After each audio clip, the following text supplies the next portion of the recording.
বন্ধুরা তোমরা কেমন আছো? সবাই নিশ্চয়ই অনেক অনেক ভালো আছো। আজ তোমাদের জন্য একটি নতুন রেসিপি নিয়ে হাজির হয়ে গেলাম। তাওয়ার মধ্যে শিম এইভাবে রান্না করে দেখো। অসম্ভব মজার একটা নতুন রেসিপি, ছোট বড় কিন্তু সবার কিন্তু পছন্দের হবে, আর এটা ভাত রুটি সবের সঙ্গে দারুণ জমবে।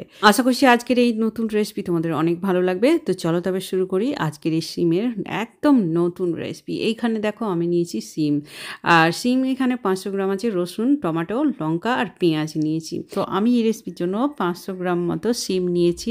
আর শিমগুলো এটা একটু চ্যাপ্টা শিম ব্যবহার করেছি, যে কোনো শিম ব্যবহার করতে পারো। তো কি করে নিতে হবে, এই শিমগুলোকে আমরা সাইডের আঁশগুলোকে এভাবে ছাড়িয়ে নিচ্ছি। এই শিমের সঙ্গে কিন্তু টমেটো দেখতে পাচ্ছ, পেঁয়াজ, রসুন আর লঙ্কা নিয়েছি। তো শিমগুলো যখন এভাবে বেছে নিবে তখন ওর দুই সাইড কিন্তু দেখে নিতে হবে কোথাও যেন ফুটো না থাকে।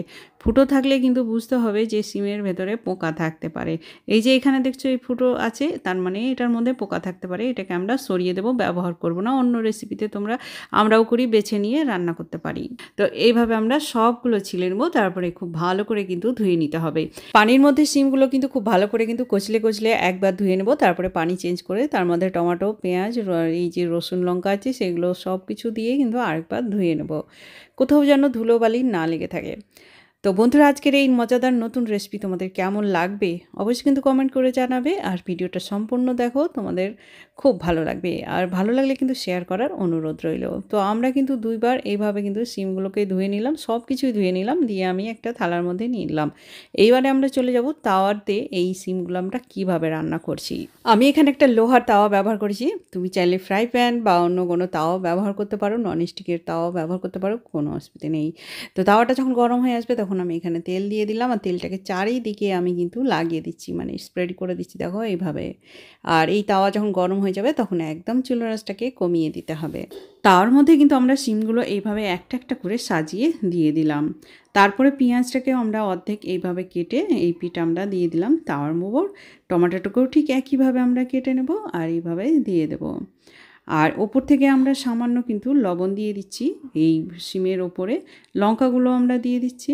আর সামান্য লবণ দেওয়ার পরে যেন খুব সামান্য হয়, কারণ পরে আমরা লবণটা ব্যবহার করব।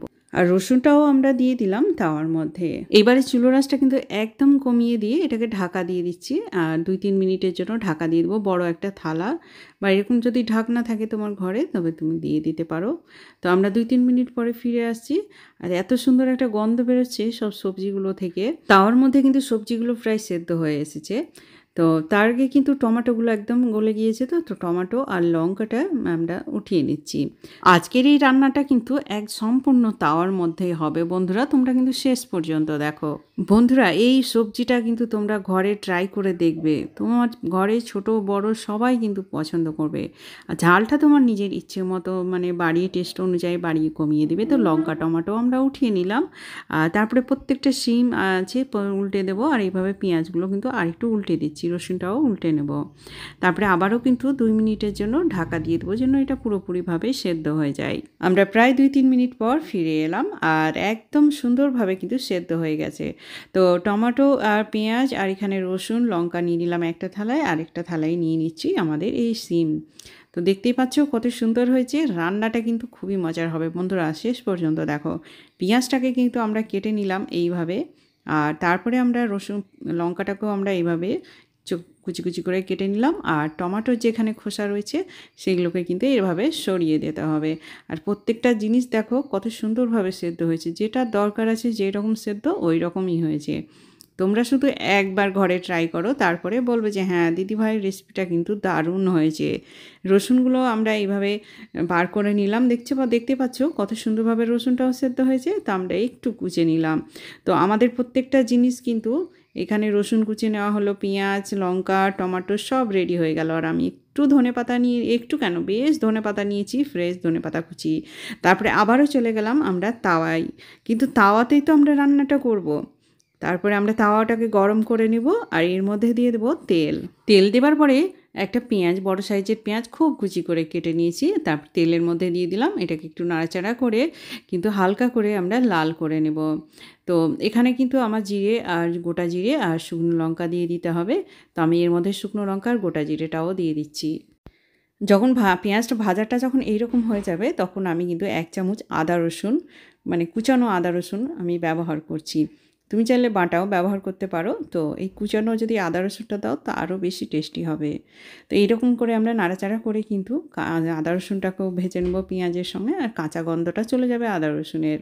1.5-2 মিনিট আমরা একটু নাড়াচাড়া করে এই কাঁচা গন্ধটা যখন চলে গেল আর ভাজা ভাজা হয়ে আসবে, তখন আমি এর মধ্যে দিয়ে দিচ্ছি একটু সামান্য 1/2 চামচ মতো হলুদ গুঁড়ো, 1/2 চামচ লঙ্কা গুঁড়ো, ঝালটা তোমার নিজের ইচ্ছে মতো দেবে। আর এখানে জিরে গুঁড়ো 1/2 চামচ ব্যবহার করেছি, সেম পরিমাণে দিয়ে দিচ্ছি ধনে গুঁড়ো।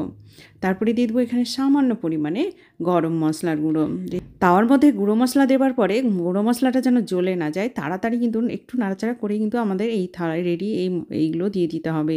আমাদের যে লঙ্কা, পেঁয়াজ আর টমেটো এই যে সব পুরানো ছিল, রসুন কুচি সব কিছু কিন্তু দিয়ে দিলাম এই তাওয়ার মধ্যে। এবার খুব ভালো করে কিন্তু নেড়ে নিতে হবে। টমেটোর যে রসটা ছিল থালায় সেটাও আমরা দিয়ে দিলাম। তো দেখতেই পাচ্ছ রেসিপিটা কত মজার হতে চলেছে। এবারে কিন্তু আমরা নাড়াচাড়া করে একটু কষিয়ে নেব। এর মধ্যে আমি দিয়ে দিচ্ছি সামান্য পরিমাণে লবণ, যেহেতু লবণটা আমরা কম ব্যবহার করেছিলাম সামান্য দিয়ে দিচ্ছি। আর এখানে ধনেপাতা কুচি কিছুটা দিয়ে দিলাম, কিছুটা আমরা পরে ব্যবহার করব। রেসিপিটা কিন্তু খুব মজার হতে চলেছে বন্ধুরা। আর এই ধনেপাতা ব্যবহার করব সিমের মধ্যে, আর যা যা ব্যবহার করছি কিন্তু দুর্দান্ত হবে এই রেসিপিটা। তারপরে খুব ভালো করে কিন্তু তাওয়ার মধ্যে কিন্তু এটাকে একদম খুব ভালো করে মশলার সাথে ধনেপাতা সব কিছু মিক্স করতে থাকবো। চুলোর আঁচটা কিন্তু এখানে বাড়ানো যাবে না, কারণ এই মশলাটা কিন্তু পুড়ে যাবে। তাওয়ার মধ্যে মশলাগুলো কিন্তু 2-1 মিনিট কিন্তু খুব ভালো করে নাড়াচাড়া করে নিতে হবে, তাওয়া যেন লেগে না যায় মশলাগুলো। আর দুর্দান্ত স্বাদ পাবে এই রেসিপিটা থেকে।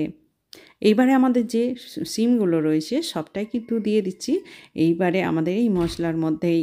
এইবারে সবগুলো কিন্তু মাখামাখির পালা। আর তারপরে আমরা শিমগুলো কিন্তু এইভাবে কিন্তু একটু করে এই যে ধারালো আমাদের এই খুন্তিটা আছে এটা দিয়ে খুন্তি দিয়ে এইভাবে কুচিয়ে নিলে পরে শিমগুলো ছোট ছোট হয়ে যাবে। আর তারপরে কিন্তু মশলাগুলো কিন্তু শিমের ভেতরে ঢুকবে, আর স্বাদটা কিন্তু আরও অনেক গুণ বেড়ে যাবে শিমের মধ্যে। তাওয়ার উপরে কিন্তু খুন্তি দিয়ে শিমগুলো নাড়তে নাড়তে কিন্তু এইভাবে একটু করে খুন্তি দিয়ে কুচে দিতে হবে। আর দেখতে পাচ্ছ কতটা মজাদার হতে চলেছে আজকের এই শিম রেসিপি। এর মধ্যে আমি সামান্য পরিমাণে চিনি দিচ্ছি। যারা চিনি বা সুগারের পেশেন্ট আছো তারা কিন্তু স্কিপ করতে পারো। আবারও মাখামাখি করে নিলাম। আমাদের কিন্তু শিম রান্নাটা একদম কমপ্লিট হয়ে গেছে বন্ধুরা। কিন্তু এর মধ্যে কিন্তু আমি টক, মিষ্টি, ঝাল সব রকম টেস্ট রাখবো। তার জন্য আমি এখানে একটা লেবু ব্যবহার করেছি, লেবুর রস, পাতি লেবুর রস আমি পুরোটাই দিলাম। আর চুলোর আঁচটা কিন্তু এখানে বন্ধ করে দিয়েছি। আর আমাদের এই কুচানো এই যে ধনেপাতা আছে একদম শেষে দিলাম। আর তারপরে কিন্তু এটাকে মিক্স করে নিব ভালোভাবেই। তারপরে আমাদের পরিবেশনের জন্য একদম তৈরি হয়ে গেল আজকের এই মজাদার শিম। এই রান্নাটা কিন্তু আমি ভাত রুটি দুটোর সঙ্গে পরিবেশন করব। এত মজাদার মানে রেসিপিটা আমি কি বলবো, মিষ্টি ঝাল সব রকম টেস্ট আছে এই শিমের মধ্যে। আর তোমরা বুঝতেই পারছো যে কতটা টেস্টি হয়েছে বন্ধুরা। তো গরম গরম রুটি নিয়ে নিলাম আর ভাত নিয়ে নিলাম। তোমরা কখন করবে বন্ধুরা, এত সুন্দর সুন্দর সিম পাওয়া যাচ্ছে এই সিজনে। যে কোনো সিম দিয়ে রেসিপিটা তোমরা তৈরি করো ঘরে। আর রেসিপিটা কেমন লাগলো কমেন্ট করে জানাবে। ভালো লাগলে লাইক শেয়ার করার অনুরোধ রইল। ডিসলাইকও করতে পারে, কিন্তু এত দূর আসার পরে একটা লাইক অবশ্যই করে দিও। শেয়ার করার অনুরোধ রইল। আর সাবস্ক্রাইব করার সময় কিন্তু বেল আইকনটি অবশ্যই প্রেস করবে, তবে সমস্ত ভিডিওর নোটিফিকেশান তোমার কাছে পৌঁছে যাবে। আজকের মতন এই পর্যন্ত। আগামী পর্বে আবার ফিরবো নতুন কোনো রেসিপি নিয়ে, ভিডিও নিয়ে। সবাই সুস্থ থাকো, ভালো থাকো, ধন্যবাদ।